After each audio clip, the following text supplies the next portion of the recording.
Cancer के लिए कितना खतरनाक बन जाता है? नमस्कार, मेरा नाम डॉक्टर निर्तुम शिखा है। मैं consultant in head and neck surgical oncology में हूँ।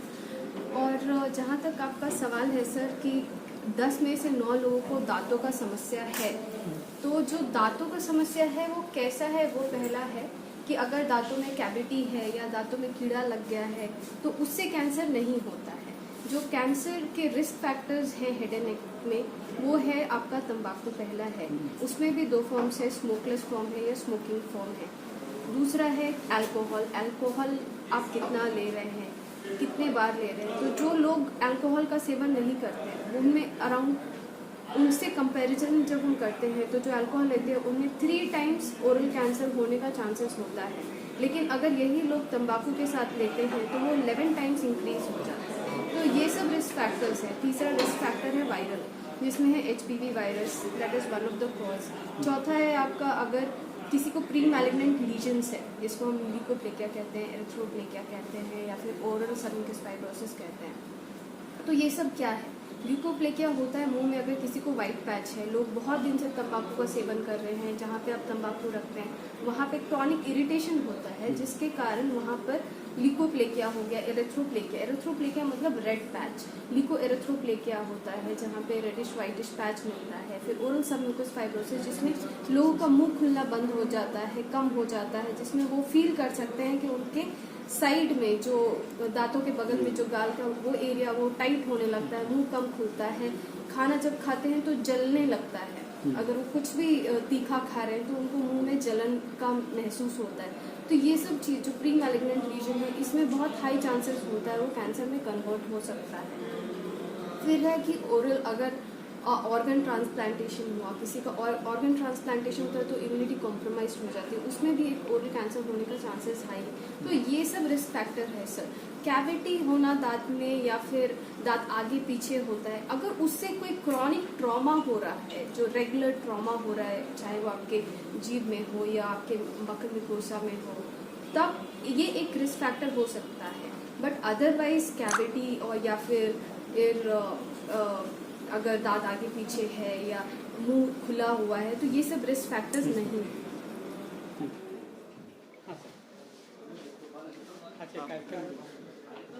आप सबों का जो है कि मगध कैंसर सेंटर में जो है कि स्वागत है। कल हमारा जो है कि फर्स्ट फाउंडेशन डे है। लास्ट ईयर 11 जुलाई को हम लोगों ने मगध कैंसर सेंटर का एक हॉस्पिटल स्टार्ट किया था। पटना में बेसिकली हम लोग लास्ट 5 ईयर से काम कर रहे हैं, बट यह डेडिकेटेड सेंटर जो है ना हॉस्पिटल स्टार्ट हुआ था 2021 में। कैंसर आज के दिन में एक बहुत बड़ा जो है कि हेल्थ प्रॉब्लम है, स्वास्थ्य समस्या है। हर साल कैंसर के 2 करोड़ नए केसेस जो है पूरे दुनिया में डायग्नोस हो रहे हैं, और इससे करीब करीब 10 मिलियन से ज़्यादा लोग कैंसर की वजह से उनकी मृत्यु हो रही है। 10 मिलियन, मोर देन 10 मिलियन। तो आप समझ सकते हैं कि कितना बड़ा जो है कि यह स्वास्थ्य समस्या है।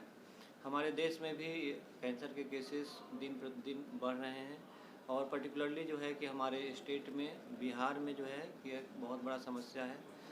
इसलिए कि बिहार में तंबाकू का यूज, अल्कोहल यूज या फिर जो है कि जेनेटिक प्लेन में hepatobiliary cancer, gall bladder cancer का नंबर बहुत ज़्यादा है। और यहाँ पे कैंसर का एक्सपर्ट्स इस तरह के हॉस्पिटल्स की कमी थी। तो ये हॉस्पिटल स्टार्ट करने के पीछे हम लोग का मकसद था कि इस अनमेट नीड को पूरा किया जाए।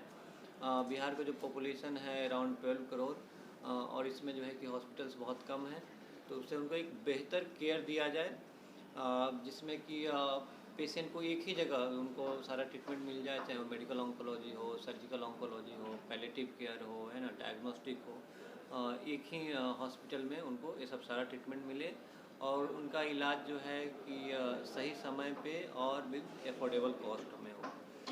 और इस मकसद में हम लोग बहुत हद तक सफल भी रहे हैं। हमारे यहाँ मेडिकल ऑन्कोलॉजी का जो है कि फुल फ्लेज्ड विंग है, जिसमें कीमोथेरापी हम लोग दे रहे हैं, कीमोथेरापी डे केयर है, हर तरह का टारगेटेड थेरापी, इम्यूनोथेरापी भी बहुत सारे पेशेंट को हम लोग दे रहे हैं, जो कि लेटेस्ट ट्रीटमेंट है कैंसर का। और कैंसर की जो भी जटिल से जटिल सर्जरी होती है, चाहे वो हेड एंड नेक का सर्जरी हो, ब्रेस्ट कैंसर सर्जरी हो, एब्डोमिनल सर्जरी हो, पैनक्रियाज का कैंसर का सर्जरी हो, या गॉल ब्लैडर सर्जरी, हर तरह का सर्जरी यहाँ पे हो रहा है। गायनी ऑन्कोलॉजी हम लोग उसका सर्विस दे रहे हैं। प्लस जो है कि पैलिएटिव केयर, यदि कोई पेशेंट टर्मिनल स्टेज में हो तब उसको सपोर्टिव केयर या पैलिएटिव केयर की ज़रूरत होती है, जिसकी व्यवस्था हमारे यहाँ है। इसके अलावा जो है कि डेडिकेटेड कैंसर पेशेंट के लिए डेडिकेटेड कैंसर आईसीयू, ठीक है। डेडिकेटेड इसलिए कर रहे हैं कि हमारे यहाँ जो है केवल कैंसर पेशेंट का इलाज होता है, ठीक है, या मल्टी स्पेशलिटी हॉस्पिटल नहीं है।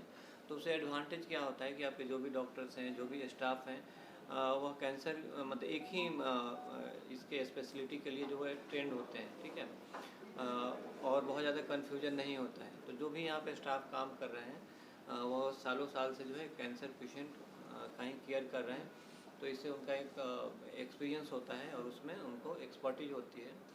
और हमारा कोशिश हम लोग का रहता है कि जो भी पेशेंट आए उनके क्वालिटी ऑफ लाइफ का, पर्टिकुलरली जो है क्वालिटी ऑफ लाइफ का ख्याल किया जाए। जैसे कि जो भी पेशेंट एंटर करते हैं हॉस्पिटल में तो उनका वेटिंग टाइम जो है कि बहुत कम हो। हम लोग कोशिश करते हैं 5 से 10 मिनट में उनको डॉक्टर देख ले, ना ज़्यादा देर तक बैठना नहीं पड़े या लाइन में नहीं लगना पड़े। आपने और देखा होगा कि वेटिंग एरिया में जो है कि पेशेंट को आराम करने के लिए भी बेड जैसा भी अरेंजमेंट है। यदि कोई पेशेंट बैठने में असमर्थ है तो वहाँ पे वो लेट सकता है, ठीक है, आराम कर सकता है। इसके बाद जो है कि ट्रीटमेंट स्टार्ट करना। तो आप देखें कि एवरेज जो है हम लोग के यहाँ कोई भी यदि न्यू पेशेंट भी आता है तो उसको 2 से 3 दिन में हम लोग ट्रीटमेंट स्टार्ट कर देते हैं। यदि उस पेशेंट का इन्वेस्टिगेशन सब कुछ सारा कंप्लीट है, पहले से है, तो सेम डे ही ट्रीटमेंट जो है कि स्टार्ट हो जाता है। और पर्टिकुलरली यदि पेशेंट इमरजेंसी में आता है, जैसे कि ब्लड कैंसर के पेशेंट है, एक्यूट ल्यूकेमिया है, पेडियाट्रिक पेशेंट है, तो हम लोग कोशिश करते हैं कि सेम डे में ट्रीटमेंट उसका स्टार्ट हो जाए, कोई डिले ना हो। और इससे जो है कि काफ़ी अच्छा रिजल्ट भी आ रहा है। हमारे यहाँ बहुत सारे पेशेंट हैं ब्लड कैंसर के भी, एक्यूट ल्यूकेमिया के हैं, जो कि यहाँ पे क्योर हो गए हैं, ठीक है, उनका बीमारी बिल्कुल ठीक हो गया है। तो हम लोग का पर्टिकुलर अटेंशन जो है कि क्वालिटी ऑफ केयर जो है ना उस पर ध्यान दिया जाए। जैसे कि आप देखें कि बड़े बड़े हॉस्पिटल में लोग जाते हैं, दिन भर लाइन में लगे हुए हैं, आपका सर्जरी की आज ज़रूरत है, 3 महीने के बाद सर्जरी हो रहा है, 4 महीने के बाद सर्जरी हो रहा है। तो उससे क्या होता है कि बीमारी प्रोग्रेस कर जाती है, स्टेज 1 से स्टेज 4 पहुँच जाता है। तो इस कमी को पूरा करने का हम लोग प्रयास कर रहे हैं।